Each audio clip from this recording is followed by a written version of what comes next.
I thought I was attending my billionaire ex-boyfriend's wedding as a guest. Instead, I became the voice that exposed every secret, every lie, and every reason why true love can't be bought. This is how one song changed everything, and why some goodbyes aren't really endings. Before we dive into this incredible story of love, betrayal, and unexpected redemption, make sure you're subscribed and hit that notification bell. Trust me, you won't want to miss what happens next. This story will make you believe in the power of true love all over again. You know that moment when your entire life changes with just one look across a crowded room. That's exactly what happened to me 3 years ago at the Children's Hospital Charity Gala in Manhattan. I was there as part of the volunteer choir, nothing fancy, just doing my part to help raise money for sick kids.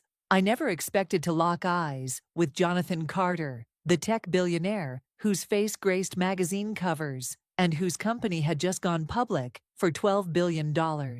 But there he was, standing by the silent auction table, and when our eyes met, everything else just disappeared. I know it sounds cliché, but I swear the room went quiet for just a moment. He walked over, and the first thing he said wasn't about my dress or some cheesy pickup line. He said, "You have the most beautiful voice I've ever heard." What song was that? I'd been singing At Last during the performance, pouring my heart into every note like I always did. "It's Etta James," I told him, trying not to notice how his smile made my knees feel weak. "She's been my inspiration since I was little." "Mine too," he said, and I could tell he wasn't just saying it to impress me. Jonathan had this way of listening, really listening, like every word you said mattered. We talked for 2 hours that night about music, about dreams, about everything except his money or my modest life as a music teacher in Brooklyn. When he asked for my number, I almost didn't give it to him. What could a billionaire possibly want with someone like me? But I'm so glad I did, because what followed was the most magical year of my life. Jonathan wasn't what I expected at all. Sure, he had the penthouse, and the cars, and all the trappings of wealth. But what drew me to him was his heart. He'd show up at my tiny apartment with my favorite coffee and freshly baked croissants. Not because he was trying to impress me, but because he remembered I mentioned loving weekend breakfasts. He'd sit at my old piano and play these beautiful melodies while I sang. And in those moments, it didn't matter that his watch cost more than I made in a year. Our first real date was supposed to be dinner at some 5-star restaurant, but I convinced him to get pizza and walk through Central Park instead. I'll never forget how he looked at me when I suggested it, like I'd just solved some impossible puzzle. "You're not like anyone I've ever met," he said. And the way he said it made my heart skip. We found this little spot by the lake, and we talked until sunrise. That's when he first kissed me, soft and gentle, like he was afraid I might disappear. The romance that followed felt like a fairy tale. Every Friday without fail, white roses would arrive at my classroom. Not expensive arrangements from some fancy florist, but simple, beautiful bouquets with handwritten notes. "Because you make my world brighter," one read. "Thinking of you always," said another. My students would tease me about my secret admirer, and I'd just smile, because how could I explain that the man sending me flowers was on the cover of Forbes that very month? Our weekends became these beautiful escapes from reality. Jonathan would pick me up in his car, not the flashy sports cars, but his old Honda that he kept for sentimental reasons, and we'd drive to wineries in Napa Valley. We'd spend hours walking through vineyards, his hand in mine, talking about everything and nothing. He told me about his dreams beyond business, about wanting to make a real difference in the world. I shared my passion for using music to heal, to bring joy to kids who needed it most. We fit together so perfectly, like two pieces of a puzzle that had been searching for each other. The night he took me on his yacht was when I knew I was completely, helplessly in love with him. We sailed out to where the city lights looked like fallen stars, and we danced on the deck to music only we could hear. He held me close, his chin resting on my head, and whispered, "I never believed in soulmates until I met you." When he kissed me under that blanket of stars, I felt like the luckiest woman alive. Our romantic vacation to Paris was like living in a dream. Jonathan surprised me with the trip for my birthday, and I cried when I opened the plane tickets. We walked along the Seine at sunset, sharing crepes and terrible attempts at speaking French. He took me to this tiny jazz club in Montmartre, where I sang with the house band, and the way he looked at me from the audience, with such pride and love in his eyes, made me feel like I could conquer the world. That night, in our hotel room, as we held each other and watched the Eiffel Tower sparkle through our window, he told me he wanted to build a life with me. "I want to wake up to your voice every morning for the rest of my life," he said, and I believed him with every fiber of my being. But fairy tales, as beautiful as they are, don't always account for the real world. The cracks in our perfect love story started small. Comments from his business associates at company events, subtle at first. "Interesting choice, Jonathan. She's different from what we expected." His mother, Catherine, was more direct. "She's lovely, dear, but is she really suitable for someone in your position?" I'd smile and pretend their words didn't cut deep, but Jonathan would squeeze my hand and stand up for us. "I love her," he'd say firmly. "That's all that matters." Except it wasn't all that mattered, and slowly, I began to see the weight of his world crushing down on him. Business partners started questioning his judgment, not just in love, but in business. Magazine articles speculated about his surprising relationship and what it might mean for his company's image. The pressure was constant, relentless, and I watched the man I loved struggle under it all. The beginning of the end came during a business crisis, when several major investors threatened to pull their support. They didn't say it was because of me directly, but the timing wasn't coincidental. Jonathan started working 18-hour days, and when he was with me, he seemed distant, distracted. Our Friday flowers stopped coming. Our weekend getaways turned into him taking work calls, while I sat alone in beautiful places. I could see him pulling away, not because he loved me less, but because the weight of choosing between me and his life's work was tearing him apart. The night he ended things, I knew it was coming before he said a word. He'd asked me to come to his office after hours, and I found him standing by the window, looking out at the city he'd conquered. "I can't do this anymore," he said without turning around. And I felt my heart shatter into a million pieces. "I can't ask you to live in this world, and I can't live in yours. It's not fair to either of us." I wanted to fight for us, to tell him we could figure it out. But when he finally turned around, I saw tears in his eyes that matched my own. "I love you," he whispered, his voice breaking. "I will always love you. But loving you means letting you go before this world destroys what we have." He held me one last time, and I memorized everything about that moment. The way he smelled like cedar and rain, the steady beat of his heart against my ear, the way his arms felt like home, even as they were letting me go. I left New York the next week. I couldn't bear to stay in a city full of memories. So I moved to California and took a position as music director at a performing arts school. It was good work, meaningful work, helping kids find their voices and their confidence. Slowly, I began to heal. I learned to love myself again, to find joy in small moments, to believe that maybe sometimes love just isn't enough, and that's okay. I followed Jonathan's career from a distance, watching him rebuild his company and his image. And I was happy for his success, even if it came at the cost of us, which is why I was so shocked when the wedding invitation arrived in my mailbox 18 months later. Thick cream-colored cardstock with elegant gold lettering. "Jonathan Michael Carter and Isabella Rose Hamilton request your presence." But it was the handwritten note tucked inside that made my hands shake. "Please come. I know it's selfish, but I need you to sing at my wedding. For closure. For both of us. One last goodbye. Jay." I stared at that note for hours, trying to understand what he was asking of me.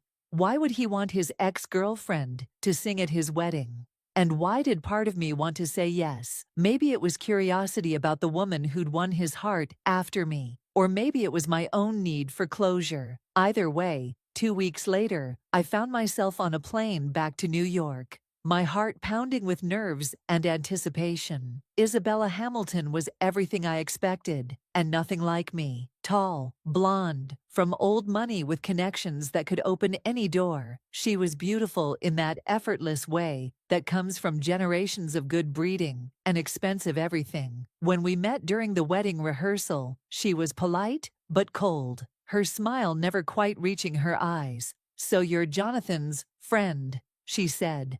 And the way she said friend told me she knew exactly who I was. "How nice of you to sing for us."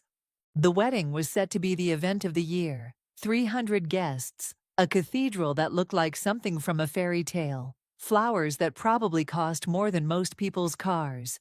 Everything was perfect, elegant, and completely devoid of the warmth and intimacy that Jonathan and I had shared. This was a merger disguised as a marriage. Two powerful families joining forces, and love seemed to be the least important ingredient.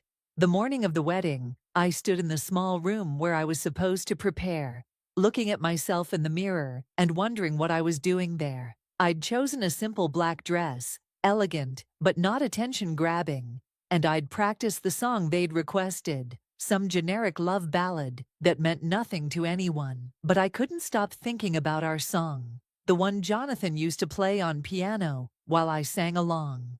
"The Way You Look Tonight." Simple and sweet, and full of all the love we'd shared. When I walked into the cathedral and saw Jonathan standing at the altar in his perfectly tailored tuxedo, my breath caught in my throat. He was still the most handsome man I'd ever seen, but there was something different about him. Something hollow in his eyes. When our gazes met across the crowded sanctuary, I saw a flash of the man I'd fallen in love with, but it was gone so quickly, I wondered if I'd imagined it. The ceremony began, and I watched from the side as Isabella walked down the aisle in a dress that probably cost 6 figures, her father beaming with pride at this advantageous match. She was radiant, confident, everything a billionaire's wife should be. But when she reached Jonathan, there was no spark in their kiss, no joy in their embrace. They looked like actors playing roles in a very expensive production. When it was time for my performance, I walked to the microphone, with my heart hammering against my ribs. I was supposed to sing about eternal love and happily ever after. But as I looked out at the sea of faces, some genuinely happy,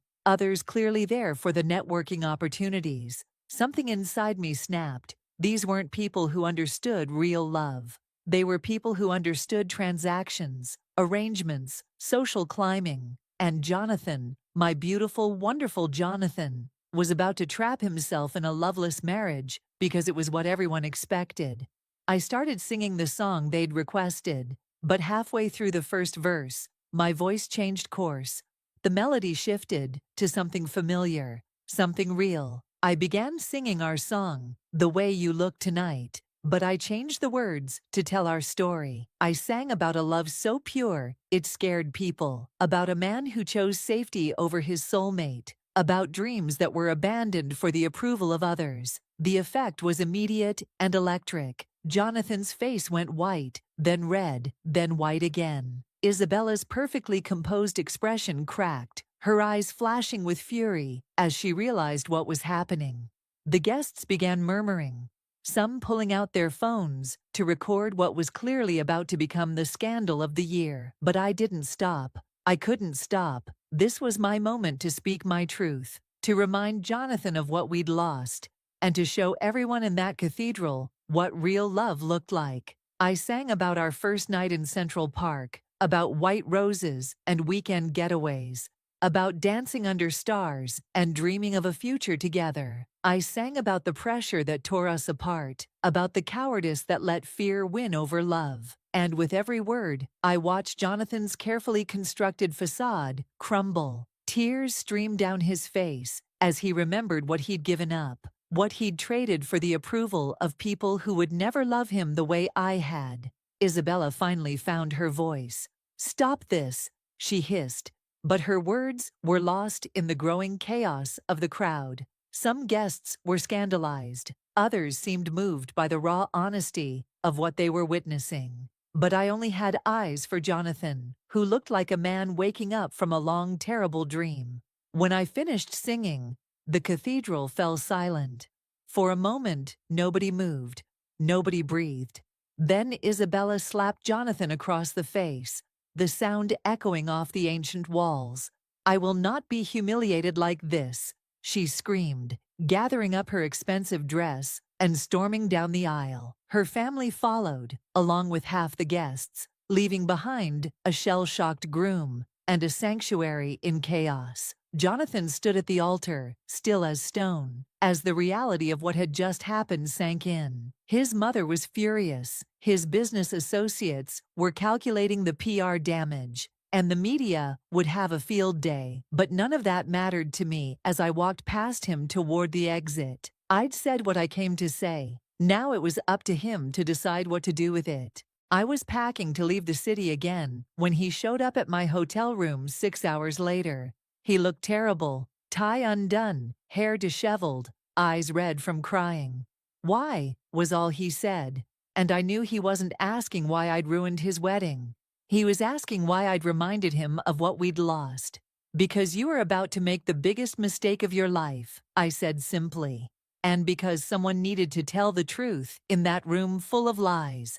He stepped closer, and I could smell his familiar cologne, mixed with desperation and regret. I thought I was doing the right thing. For the company, for my family, for everyone. "What about for you?" I asked. "What about for your heart?" That's when he broke down completely, sinking onto the hotel room's small couch with his head in his hands. "I lost everything when I lost you," he whispered. I tried to convince myself that Isabella was what I needed, that stability and social standing mattered more than love.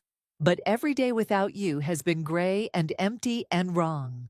I wanted to go to him, to hold him like I used to, but I stayed where I was. "It's too late, Jonathan. You made your choice." "I want to make a different choice," he said, looking up at me with eyes full of hope and desperation. "I want to choose love. I want to choose you. If you'll have me." But I wasn't the same woman who'd left New York 18 months ago. I was stronger now, more sure of my worth, less willing to accept crumbs from someone else's table. "What's different now?" I asked. "What makes you think you can fight for us when you couldn't before?" He stood up and walked to me, taking my hands in his. "Because I've spent every day since you left regretting my decision. Because I built an empire but lost my soul. Because I'd rather be nobody with you than somebody without you." He pulled out a small velvet box, and my heart stopped. "This was supposed to be for Isabella, but it was always meant for you. Every ring I've ever looked at, every future I've imagined, it's all been you." The ring was perfect, simple, elegant, nothing flashy or ostentatious, just a symbol of forever, waiting for my answer. "The company, your family, the pressure, none of that has changed," I reminded him. "But I have," he said firmly. "I don't care about their approval anymore. I don't care about their expectations or their threats or their disapproval. I care about waking up next to you every morning and falling asleep holding you every night. I care about building a life based on love instead of fear." Looking into his eyes, I could see that something fundamental had shifted. The man standing before me wasn't the conflicted, pressured person who'd let me go. This was someone who'd finally learned what mattered most. "It won't be easy," I warned him. "They'll try to tear us apart again. Then we'll be stronger together than they are apart," he said, slipping the ring onto my finger where it fit perfectly. "Will you marry me? Not because it makes sense or because it's safe, but because we love each other and life is too short to waste on anything less." I kissed him then, pouring 3 years of heartbreak and healing and hope into that moment. "Yes," I whispered against his lips.